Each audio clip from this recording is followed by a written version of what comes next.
Ó paz de Deus e de nosso Senhor Jesus Cristo esteja nos vossos corações. Mais uma vez estamos aqui no canal para gravar mais um vídeo para o canal. O nosso compromisso aqui é um compromisso genuíno, trazendo aqui um conteúdo alinhado à Escritura Sagrada, a Palavra de Deus, trazendo aqui a inerrância das Sagradas Escrituras, conectando aqui aquilo que cremos e aquilo que acreditamos em Cristo, que Ele é a nossa fonte eterna, fonte de vida. É dele que emana toda a vida, toda a virtude, toda a plenitude de Deus emana de Cristo Jesus. Nosso assunto, sempre aqui no canal, é um assunto cristocêntrico. Deus abençoe todos os nossos irmãos que têm compartilhado nossos vídeos. Tem compartilhado, tem feito seus comentários. E o nosso assunto de hoje, que vamos falar de hoje, é a fonte celeste que emana da graça do Filho de Deus. Este é o nosso assunto de hoje. Mas antes de entrar aqui neste assunto, vamos falar aqui do assunto que vamos gravar um vídeo na semana que vem sobre os tópicos dos ensinamentos do Braz, que foi expedido aos cooperadores de jovens e menores. E tem muitos tópicos, inclusive eu estou analisando eles. E num dos tópicos eu achei a expressão que eles colocaram fora do que a Bíblia ensina. O tópico 9, que fala do nascimento de Cristo, eles colocam lá que ali foi só uma parte histórica. Não tem nada a ver com o sacrifício de Cristo. É uma coisa muito contradizente, irmão. Que o nascimento de Cristo, ele está conectado ao amor. Um humano no divino. O Deus 100% Deus, 100% homem, Mas nós vamos abordar na outra semana, E aí vamos fazer uma análise também dos outros tópicos. E vamos ver na outra semana os tópicos que vamos expor aqui. Agora, um tópico que eu achei coerente é o tópico sobre o Natal, Colocando ali que a celebração do Natal tem a ver com paganismo. Irmão, e eu, como estou me graduando em História, na parte acadêmica, então a nossa missão é a investigação da história, E eu já consultei, já pesquisei pelo menos 5 historiadores. E um deles é o Flávio Joséfo, do século I, que ele fala sobre a morte de Cristo, sobre a ressurreição, sobre o sofrimento de Cristo, e não fala sobre o Natal. E tem outro historiador lá do século I, século IV, que consultei, e ele fala que o nascimento de Cristo, ele não tem uma prova histórica. Uma prova histórica no sentido de comemorar o seu nascimento. Né? Ele, inclusive, cita o apóstolo Paulo e fala que nas suas epístolas, os apóstolos nunca citaram nem a juventude de Cristo. Então, irmão, nós temos aqui um historiador espanhol que ele é considerado o seu trabalho acadêmico, muito extenso, é o professor Ramón Terra. Ele é o professor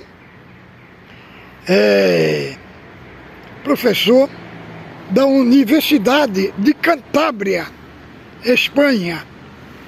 E também ele é um especialista na história do cristianismo e na história também da ciência da religião. E o que é que ele fala no seu livro A Perseguição do Sol?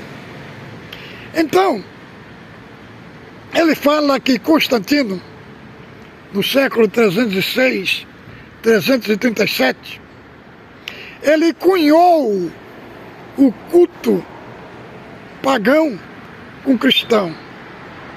E aí ele fez uma fusão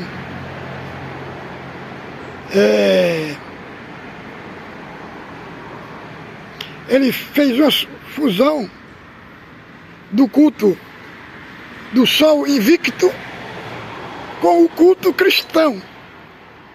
E aí daí que nasceu o Natal, né? Ele é um professor acadêmico muito considerado nas faculdades da Espanha. E eu, como a minha formação acadêmica está sendo aqui na Espanha, está sendo na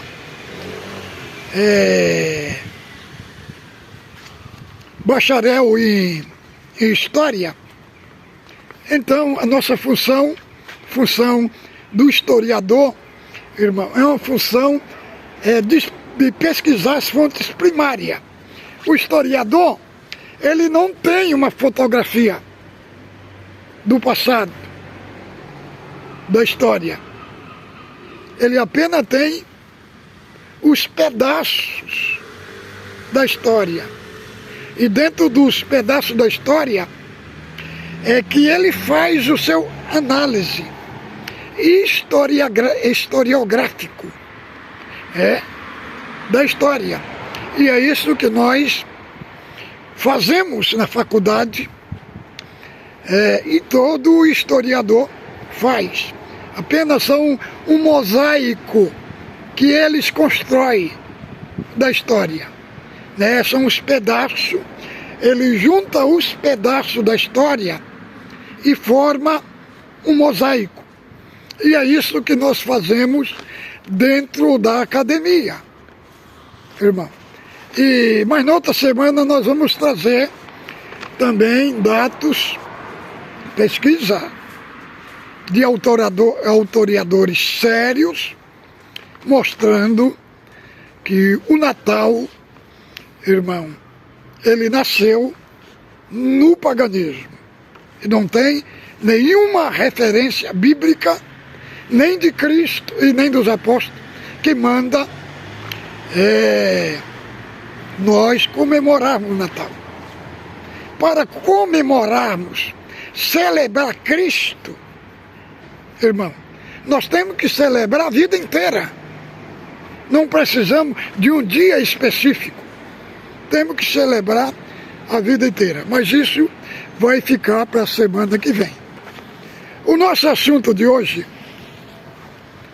é fonte divina que emana da graça. Fontes celestes que emana da graça. E para isso nós vamos ler a segunda epístola de Pedro, está no capítulo 1.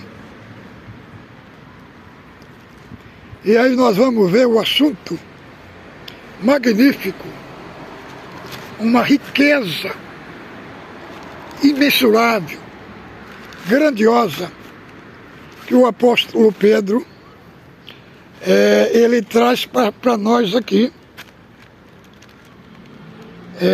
na sua segunda carta. Segunda carta, Pedro. Vamos ver aqui, ó.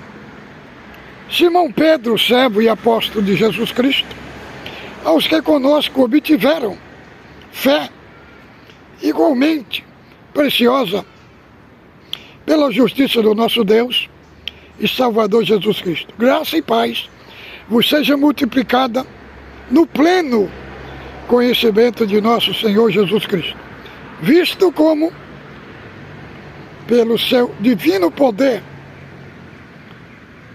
nos tem doados todas as coisas, que conduz à vida e à piedade, pelo conhecimento completo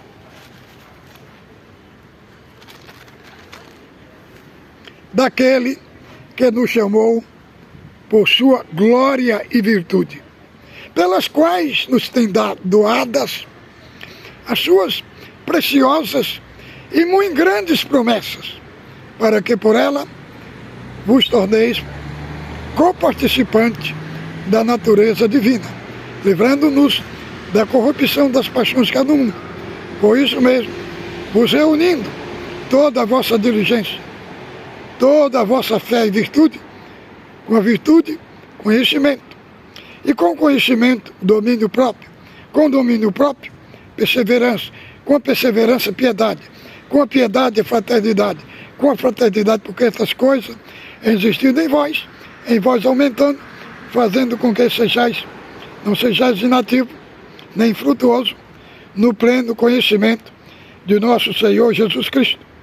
Pois aquele que em estas coisas não estão presentes é cego, vendo só o que está perto, esquecendo da purificação dos seus pecados de outrora.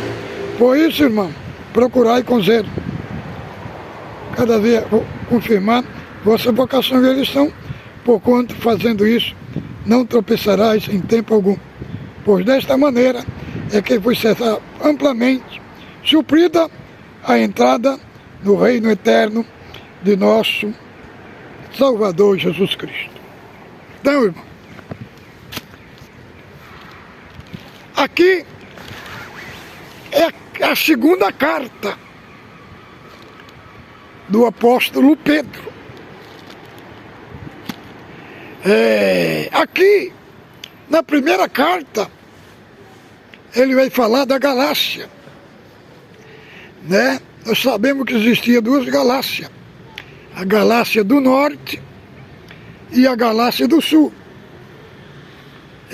A Galácia, que foi alcançado pela pregação do apóstolo Paulo, que é a Galácia do Leste, Centro-Oeste, que Pedro está dirigindo a sua carta aos forrasteiros, aos dispersos, que foram dispersos pela perseguição, que perderam casa, que perderam seus bens, que perderam seus patrimônios, tudo. Esta carta é escrita para os perseguidos. Então, é uma carta que traz, irmão, um incentivo, uma perseverança para a igreja lá do primeiro século e que tem muito para nos ensinar. Então, aqui, primeiramente, ele quando vai falar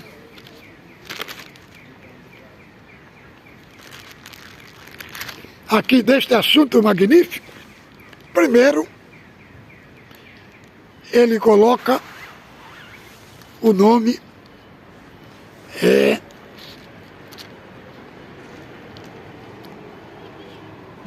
do que remite a carta, e não do destinatário. Por que que ele faz isso aqui? Porque a Bíblia, ela não era de papel igual hoje. Era escrito em rolos, em pergaminho. Então, por que que colocava o nome do remitente e não do destinatário? Porque, irmão, se colocasse o nome do destinatário, ia ter que desenrolar aquele rolo de livro, para encontrar o nome do remitente que estava lá no final. Então, por isso que o nome daquele que escreve a carta não é colocado por último, como nas cartas que nós fazemos. Primeiramente, nós fazemos uma carta, colocamos primeiro o destinatário, que é enviado. E por último, a carta daqueles que estão emitindo a carta, né? Aqui é diferente por causa que a Bíblia é escrita num pergaminho. Então por isso que vem primeiro o nome do remitente e depois ao destinatário.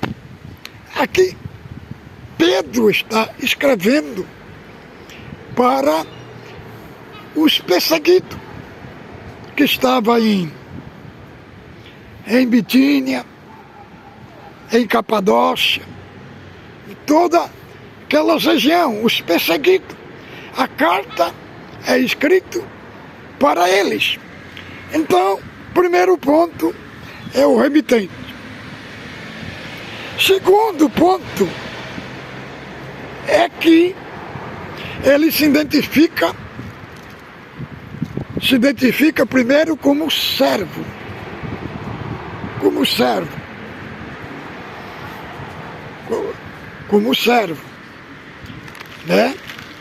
Aquele que foi chamado para servir a Cristo e para servir a igreja. Segundo lugar, ele coloca apóstolo. Aqui ele coloca a sua autoridade apostólica. E aí ele vai decorrer a carta. Apóstolo de Jesus Cristo, que conosco alcançaram, obtiveram fé preciosa pela justiça do nosso Deus. O que significa aqui a justiça do nosso Deus? A justiça aqui significa, irmão, a justificação. Significa a declaração judicial de Deus. A declaração florense, onde os nossos pecados foram cancelados, onde nós fomos inocentados. O que significa justificação? A justificação, primeiramente, ela não aconteceu em nós. Ela aconteceu no tribunal de Cristo. E o que aconteceu lá no tribunal judicial de Deus? Deus pegou a nossa dívida, o nosso problema, o nosso pecado que era impagável e colocou na justiça e foi colocado na conta de Cristo na cruz. Por quê? Porque nós não tínhamos condição de pagar essa dívida. Nem com a nossa morte nós pagava. E por que Cristo pagou com a sua morte? Porque Cristo, só Ele, só o seu sacrifício que preencheu as exigências de Deus, só o seu sacrifício que satisfez as exigências de Deus. Por quê? Primeiramente, que ele nasceu sem pecado, que ele não herdou o pecado de Adão. Segundo, porque para pagar essa conta, tinha que ser um membro da Trindade. Tinha que ser Deus, tinha que ser alguém que é 100% Deus, igual o Pai, que é 100% Deus. Tinha que ser da mesma esfera para satisfazer. E o que aconteceu? O que aconteceu? Cristo pagou a nossa dívida, né? Nós chamamos a justificação de imputação. Imputação. Então, Cristo morreu, pagou nossos pecados, nós era réu. Era um réu diante do juiz. Agora, quando ele pagou as nossas dívidas, agora é um filho diante de um pai. Então, o que foi feito em nós, foi aplicado, irmão, em nós, toda a justiça de Cristo. Todo o mérito da justiça de Cristo foi depositado na nossa conta. Por isso que Pedro fala aqui, que fé igualmente preciosa na justiça do nosso Deus. Nós alcançamos essa fé através dessa declaração judicial de Deus. E agora Deus, quando olha para nós, não vê mais um perdido, mas vê um justo, porque Ele não enxerga em nós a nossa justiça, mas Ele enxerga em nós a justiça de Cristo. Então, aqui ele vai falar graça e paz vos seja multiplicado. A graça,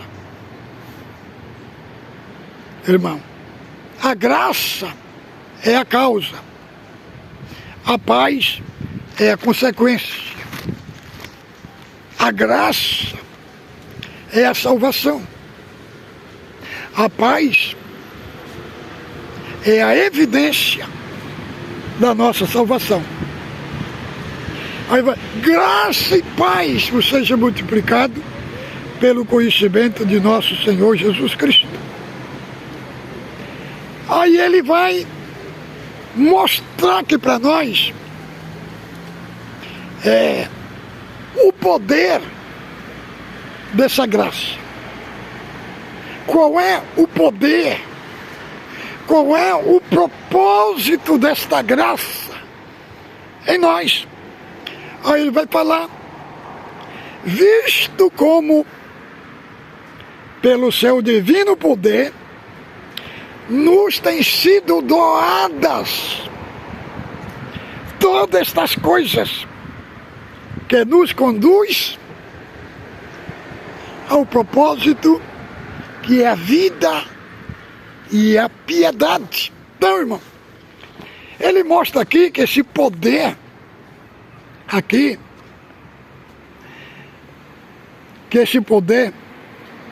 que por esse poder nos tem sido doada todas essas coisas, segundo a vida e a piedade. Isso daqui, irmão, é para impactar o seu coração, para você saber o que Deus fez em você, qual é esse poder que habita em você.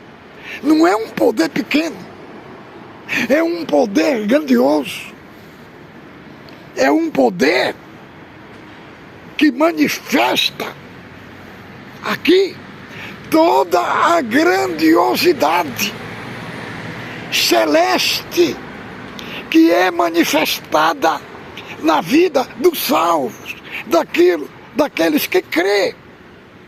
Então, irmão, não há possibilidade de um salvo perder a salvação, porque esse divino poder nos doou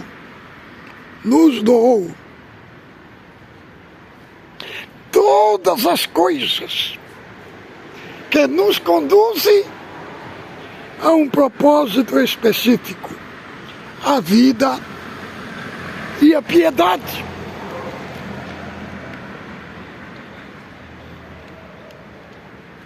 Através de quê? Através de que este poder nos conduz à vida e à piedade. Através de quê? Ele vai explicar. Pelo conhecimento pleno daquele que nos chamou para sua glória e virtude. Então ele vai explicar por que esse poder nos conduz à vida e piedade. Aí ele vai explicar. Através do conhecimento pleno daquele que nos chamou por sua glória e virtude. E aí ele vai explicar o que esse conhecimento pleno trouxe para nós. Ele vai explicar. Pelas quais nos tem sido doado as suas preciosas e muito grandes promessas, para que por ela vos tornei participantes da natureza divina. Entendam uma coisa. Através desse conhecimento, irmão, aqui nós vimos, através desse conhecimento, nos são doadas as grandíssimas e preciosas promessas. Agora, como é que você vai ser participante das promessas de Deus se você não tem um conhecimento da Escritura? Se você não conhece a Escritura? Se você não estuda a Escritura? Como é que você vai saber essas grandiosas promessas? Como você vai saber? É igual uma pessoa que é filha de um pai rico, mas ele vive uma vida de mendigo, porque ele não usufrui da riqueza que o seu pai deixou. Ele não usufrui. É um filho rico, mas vivendo vida de mendigo. Irmão, aqui Pedro mostra aqui, irmão, um pacote de riquezas grandiosas aqui, e você só usufrui se você estudar a Bíblia, irmão. Se você não estudar, você não vai saber quais são as promessas que estão embutidas aqui dentro. Veja. Aí ele vai falar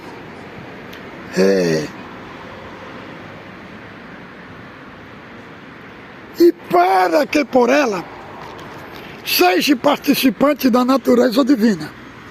Entenda uma coisa, viu, Salvador Bueno no culto do Brás falando que nós temos natureza divina. Isso não é verdade, irmão. Nós não temos natureza divina. Só tem três que têm natureza divina: Pai, Filho e o Espírito Santo. Nem os anjos têm natureza divina. Os anjos têm natureza espiritual. A natureza que nós temos em nós é uma natureza imaterial, é chamada natureza espiritual. Só quem tem natureza divina é o Pai, o Filho e o Espírito Santo. Mas o que significa? Que nós somos participantes da natureza divina. Isso é muito importante os pregadores saber disso. Nós somos participantes da natureza divina. Nós não temos natureza divina. Uma coisa é ter a natureza e outra coisa é ser participante. De que modo nós somos participantes? Irmão, a natureza divina, ela produziu em nós o novo nascimento, a regeneração, o que o apóstolo Pedro está deixando claro para nós. Ser participante da natureza divina não é ser divino, igual Cristo é, igual o Espírito Santo é, e igual Deus é. Ser participante está dizendo que o novo nascimento que há em nós, a regeneração que há em nós, a transformação que há em nós, a vida eterna que há em nós temos isto, porque a natureza divina produziu isto em nós. É nesse sentido que nós somos participantes da natureza divina. E acabamos escapando da corrupção do mundo. E agora nós temos uma vida de piedade. O que é uma vida de piedade? É uma vida que agrada a Deus. É uma vida genuína em Deus, que nós desenvolvemos um relacionamento centrado na vontade de Deus. Então, isto é uma vida de piedade, uma vida que agrada a Deus. E que nós havemos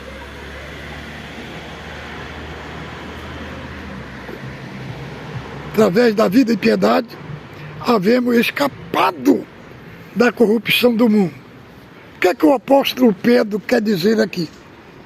Ele quer dizer que a hora que nós nos convertemos a Cristo, nós fizemos um corte radical com a nossa vida do mundo. A vida de corrupção que nós vivíamos lá, agora aqui, nós não vivemos. Nós fizemos um corte radical. Nós nos separando para uma vida de corrupção, para uma vida de piedade. Agora ele vai mostrar para nós o grande pacote, que este pacote tem que estar em você, meu irmão. Tem que estar em você, minha irmã, para você entender esta parte. Por isso mesmo, reunindo toda a vossa diligência. Cadê? Diligência aqui significa reúne toda a vossa força, todo o vosso empenho. E aí o que vai acontecer? Associai a vossa fé à virtude, né? A fé é a causa instrumental pela qual nós nos apropriamos dessa. Associar a virtude. O que é a virtude? Virtude é uma disposição moral para praticar o que é bom, o que é correto diante de Deus. E a virtude, o conhecimento, irmão, né? Depois dessa disposição moral, essa disposição moral está associada ao conhecimento. Isso daqui o irmão Luiz Carlos do Braz não consegue explicar, porque ele separa a santificação do conhecimento. Ele põe tudo separado. Entendeu, irmão? Dentro da cabeça dele, do ancião Luiz Carlos, não encaixa conhecimento de Deus com vida piedosa. E aqui está tudo junto no pacote. Entendeu? Conhecimento ao domínio próprio.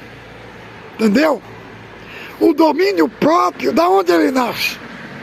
Ele nasce do conhecimento.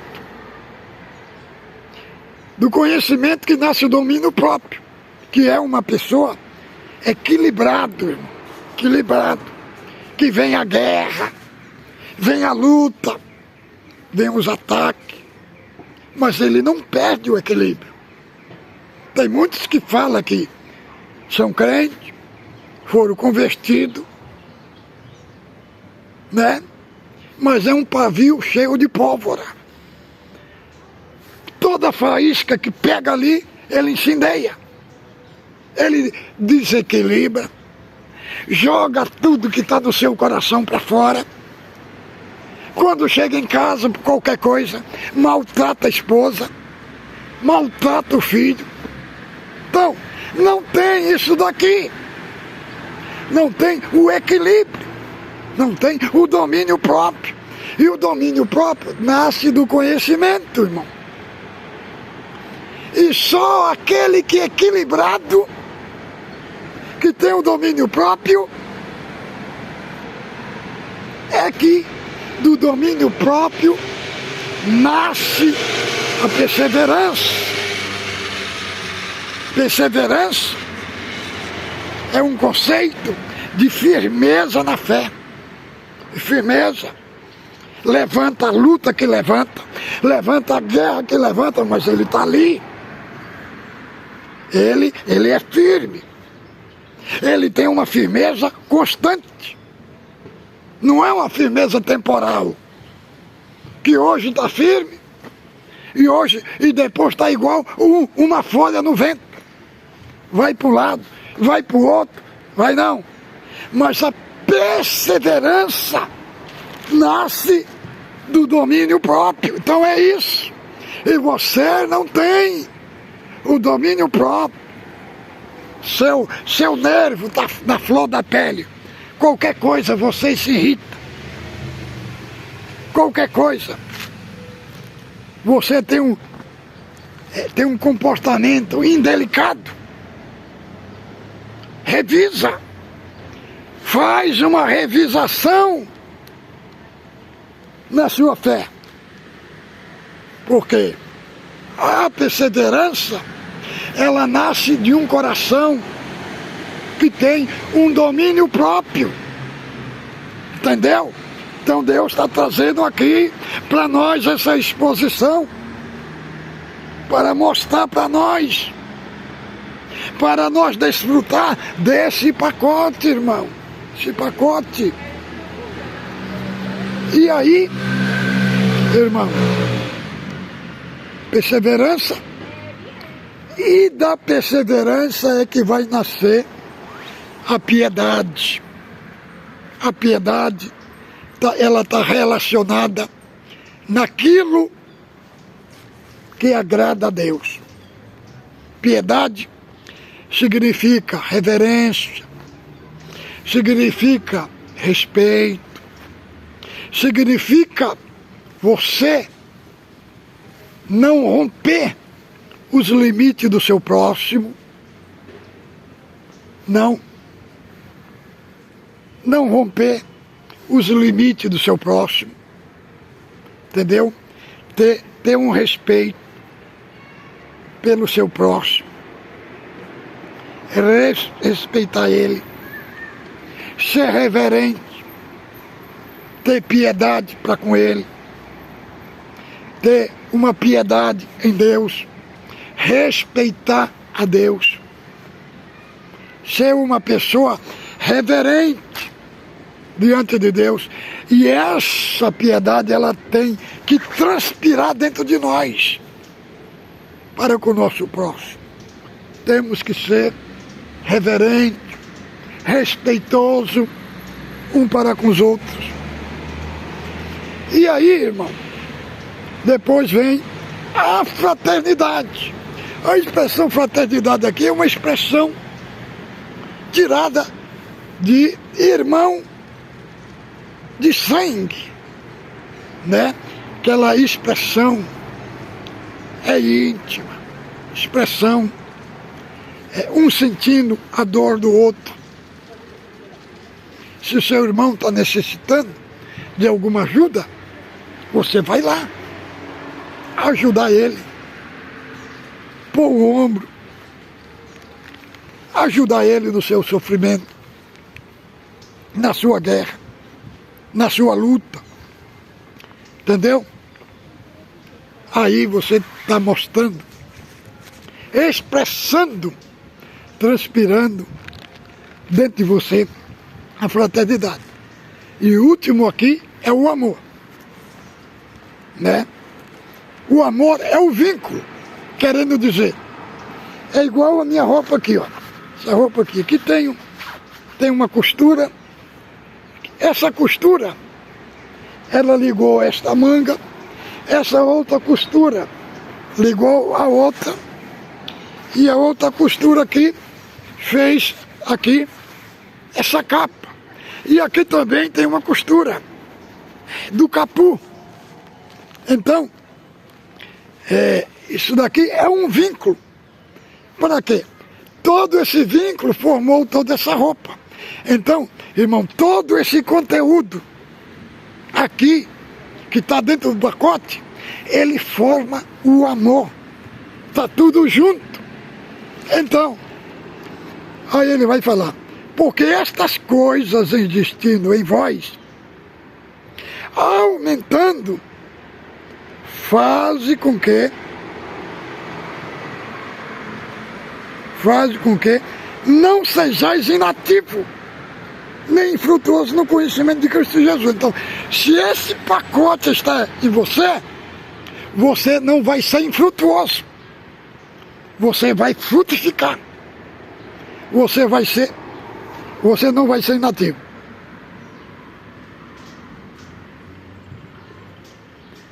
Você não vai ser infrutuoso no pleno conhecimento de Cristo Jesus. Ele vai falar, pois aquele que estas coisas não estão presentes é cego, nada vendo ao longe, esquecendo da purificação do seu antigo pecado. Então, o que é isso? É a pessoa se debatendo, né? Dizendo, Deus não me perdoou, Deus não me salvou. Irmão, por que ele fala assim? Porque ele não se apropriou, irmão. Ele não se apropriou deste pecado. Ele é cego. É uma pessoa míope, que tem uma visão curta. Irmão, não tem uma visão míopia. Tem uma visão longa. Se aproprie deste pacote.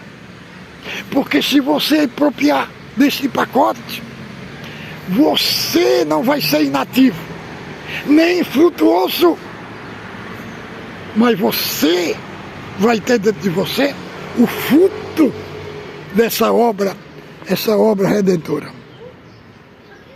Pois aquele que estas coisas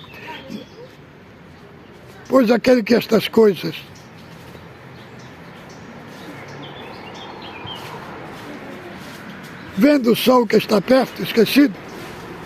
Por isso, irmão, procurai com diligência. Aqui tem a palavra diligência, né? Aqui tem a palavra diligência.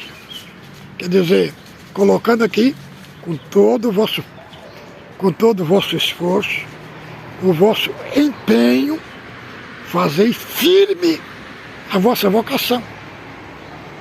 Ele não está querendo dizer aqui que você não é salvo. Não. Aqui ele está querendo dizer, você põe em prática todo esse pacote na vossa vida. Aí você vai fazer firme a vossa vocação. Isso daqui é evidência de que você já foi salvo. Por isso, irmão, procurai com zelo a vossa vocação e eleição. Fazendo isso, nenhum tempo tropeçará. pois desta maneira que vos será amplamente suprida a entrada no reino eterno de nosso Senhor Jesus Cristo. Está aqui esta palavra que Deus mandou para nós aqui hoje, na vossa vida. Aqui mostrando a riqueza que você tem. Sei que está distante, está frágil, está sem força, está sem ânimo de prosseguir a jornada.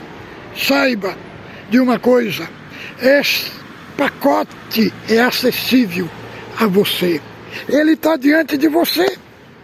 É só você usufruir que você vai ver o grande impacto que esta palavra vai trazer na vossa vida, vai trazer no seu ânimo, na sua jornada cristã, na sua carreira cristã. Você vai transbordar, transpirar isso dentro de você.